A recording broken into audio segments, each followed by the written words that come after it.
Hello, so this is the continuation of our lesson on slope of the line. This afternoon or this today we are going to have equation of the line. There are four forms in the equation of the line. There are different forms. So the first form is the standard form. So the standard form is standard form.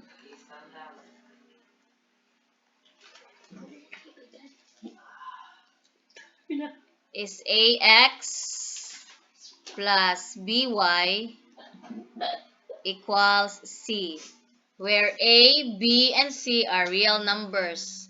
Example of this is 2x plus 3y equals 5.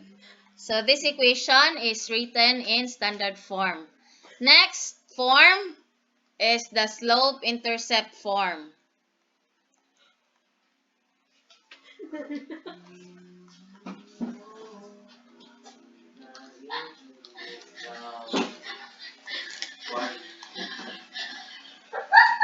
The slope-intercept form is written as y is equal to mx plus b, where m is our slope and b is our y-intercept. We are going to use slope-intercept form if the given is slope and y-intercept. Example is y is equal to 2x plus 4. So in this example, 2 is our slope, 2 is our slope, and 4 is our y-intercept. The next equation of the line is the point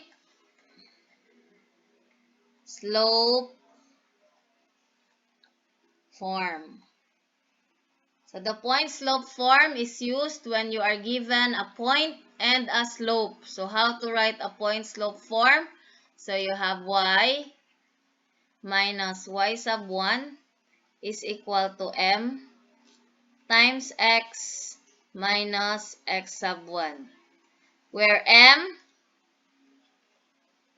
is your slope and y is your ordinate or the second element in the ordered pair given, and x sub 1 is your abscissa or the first element in the given ordered pair.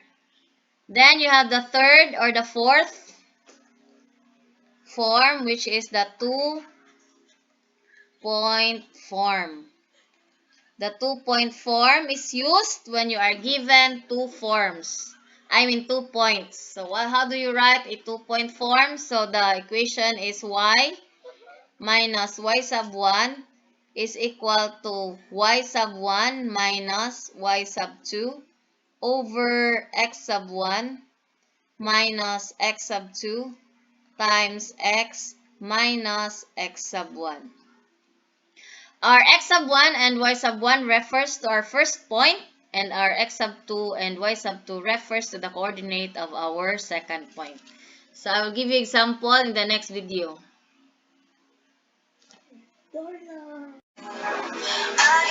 So here are the examples of the equation of the line. So first example is we are asked to find the equation of the line whose slope is negative 4 and y-intercept is 5. So first thing to do is you are going to identify your given. What is our given?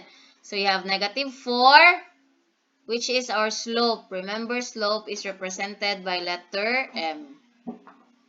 And we also have 5 as our y-intercept, and y-intercept is denoted by letter B. So among the four equations of the line, which one is most suited for example in order to solve example number 1? The given is slope and the y-intercept. So which among the equations of the line has slope and y-intercept? So we are going to choose slope-intercept form. Why slope-intercept form? Kay given niya slope o y-intercept. So, mana tag i-use. So, we are going to use slope-intercept form. So, use y equals mx plus b. Now, what are in the given? You have your slope m and your y-intercept. So, therefore, you simply copy those that are not in the given. So, copy y. And then, you substitute your slope. Your slope is negative 4. Then, copy x. And then, you substitute your value for your y-intercept, which is 5. You have now your equation of the line.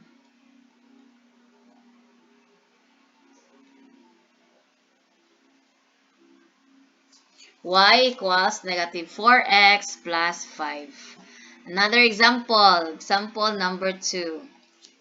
So find the equation of the line given slope, which is negative 3/4, and y-intercept, which is negative 3. So again, use y-intercept for a slope-intercept form. So you have y equals mx plus b. Simply replace your m, which is negative 3/4 x, and your y-intercept, which is negative 3. So you have now your equation of the line. Next example in the next video.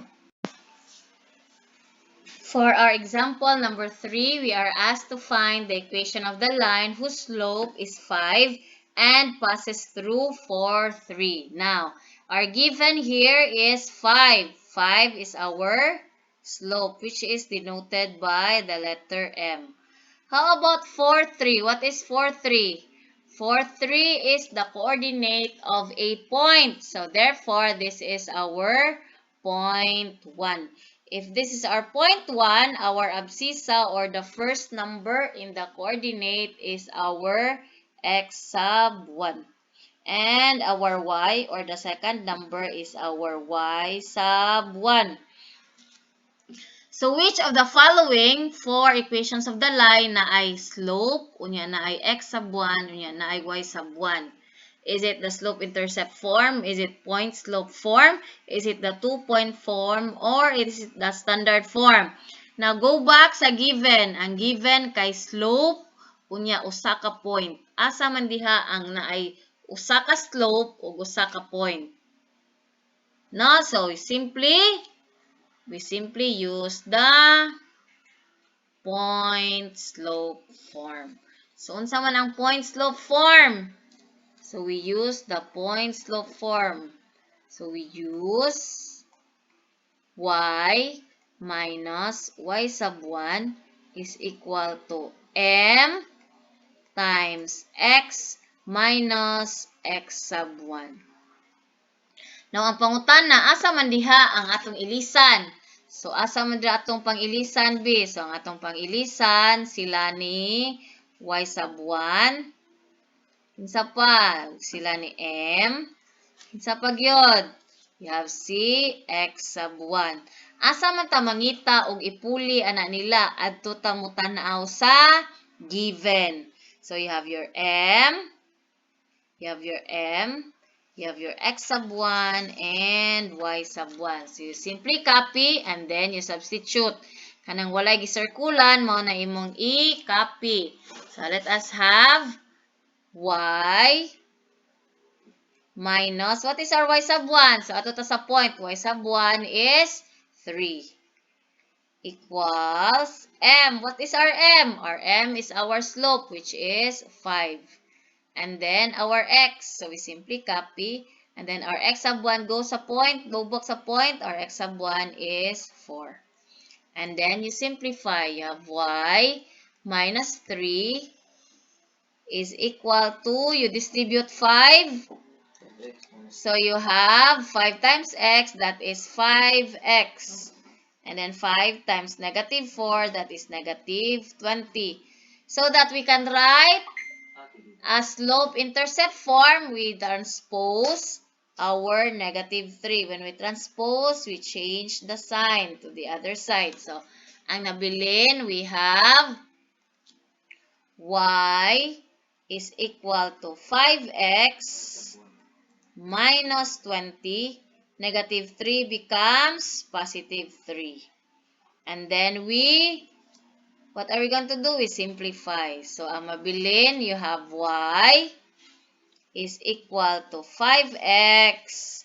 Negative 20 plus 3, that is negative 17. You have now your equation in slope-intercept form. Let us have example number 4. Example number 4, we are given a point and a slope. So, we simply label. So, what is 5? 5 is our x sub 1. Then 0 is our y sub 1.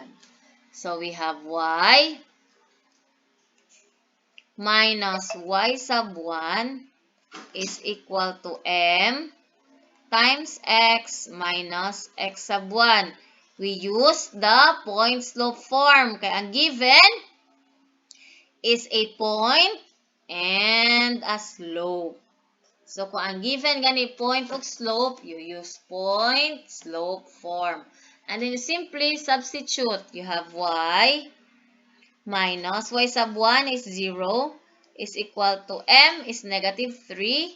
You have x minus x sub 1 is 5. Y minus 0 is simply y. And then you distribute your negative 3. Negative 3 times x is negative 3x. And then negative 3 times negative 5 will give you positive 15. So, since y na lang ang nasa left side, this will be our final answer. So, I hope nasabtan ra ang point slope form. For our example, number 5, we are going to find the equation of the line in standard form, which passes through 4, 5, and 2, 3. So, meaning to say, what does our problem means? It means that your final answer should be in standard form, meaning in ax plus by equals c form. So, we look at our given first. So, our given, we have 4, 5, and 2, 3. What are 4, 5, and 2, 3? These are coordinates of points. So, kay coordinates sa points mo na sila, so we label this as our point 1. So, since this is our point 1, this is our x sub 1, and this is our y sub 1. And then this is our point 2. So, since this is our point 2, you have your x sub 2 and y sub 2. Question, ma'am, pwede si 4, 5 among i-point 2, kunya si 2, 3 among i-point 1? Yes, pwede ra gyud na siya kaayo. Basta you label it properly. Now, notice nga ang given nato point 1 o point 2. So, meaning, duha ka points ang given. So, unsa man atong form nga gamiton? Syempre, from the name itself, we use 2-point form. Kay ang given, duha ka points. So, we use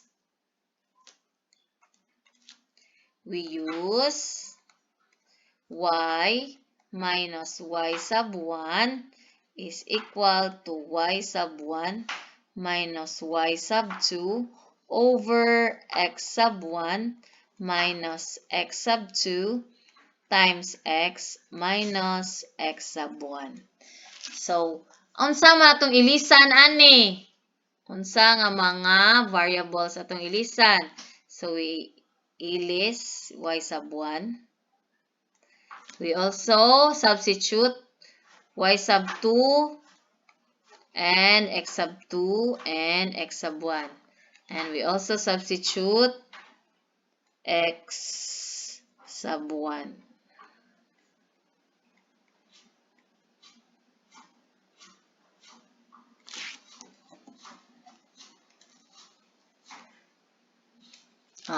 So, asa man ta mangita og substitute ana? Syempre sa given.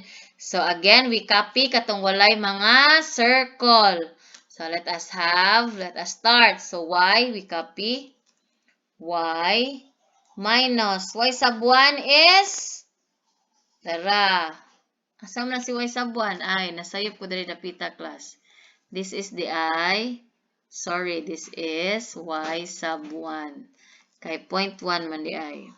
So, our y sub 1 is 5 equals. Again, our y sub 1 is 5 minus our y sub 2 is 3 over our x sub 1 is 4 minus our x sub 2 is 2 times x minus x sub 1 is 4. So, we are going to simplify. So, y minus 5 is equal to 5 minus 3, 2. 2 minus 2, 4 minus 2 is 2. You have x minus 4. Simplify y minus 5 is equal to 2 divided by 2, 1. So, that is x minus 4. Kay 1 times x, 1 times negative 4, negative 4. So, that's 1. So, what are you going to do next? You transform negative 5.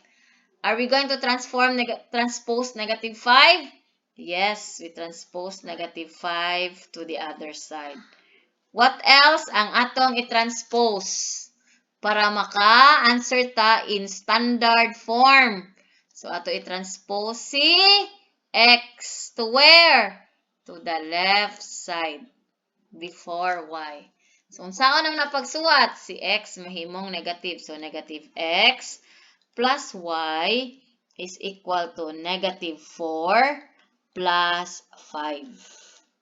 And then we simplify. That is negative x plus y is equal to negative 4 plus 5. That is 1. Now, remember, notice that your x here is negative. No? And it cannot be. So, what are you going to do? You multiply everything by negative 1. So, our final answer will be, what's our final answer? You have negative 1 times negative x is x. You have negative 1 times positive y. You have negative y equals, you have negative 1 times negative 1 will give you negative 1. So, you have now your answer in standard form. Ano standard form naman na? AX, this is AX, this is AX, plus BY equals C. Ang sama si A diha, ma'am, 1. Diba? Si B diha, 1, sad. So, your final answer will be x minus y equals negative 1.